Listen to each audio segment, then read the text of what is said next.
Grade 12s, I'm looking at worksheet number 4, example number 2, as an illustration of how to balance using the oxidation number method.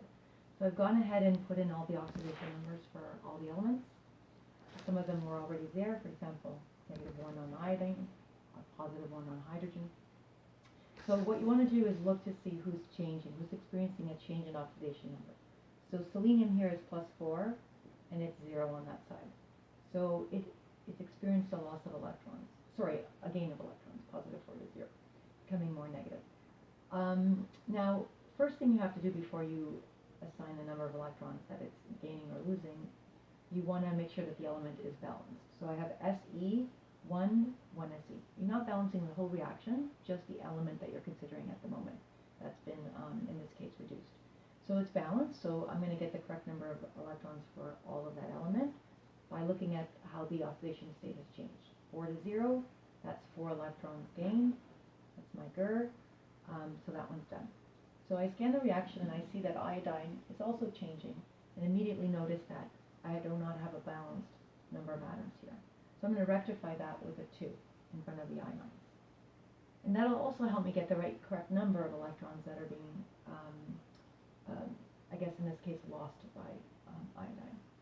So each iodine goes from -1 to 0, so that corresponds to 1 electron. But with 2 iodines experiencing that loss, it would be a total of 2 electrons for all of the iodine. That is a critical step. If you miss that, you're not going to get the right coefficients. So you want to make sure that the number of electrons that you place over here are the total for all of the element you're considering. So this is 2 electrons that are lost for all of the iodine that we have.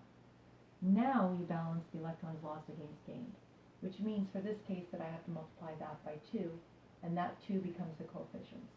So it goes in front of the iodine, changing that to a 4, 2 times 2 is 4, and changing this to a 2, 2 times 1 is 2.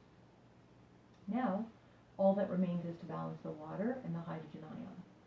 So we can look at the oxygens and see that there are 3 oxygen atoms on this side. There aren't anywhere else. So I'm going to put a 3 in front of the water. That changes the hydrogen to 6, so I can rectify that with a 6 here. Now, very, very important is that not only the atoms are balanced, but the charges. So I would check both those things to make sure that I have a correct answer. So, and if those things are both true, if the left side charge equals the right side and the atoms are balanced, then you are guaranteed to have a balanced redox reaction. So I can see here that the total charge here is 4 minus 4 plus -2 is -6. +6 is neutral.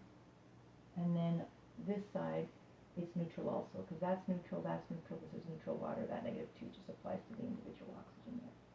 So I have a balanced redox reaction.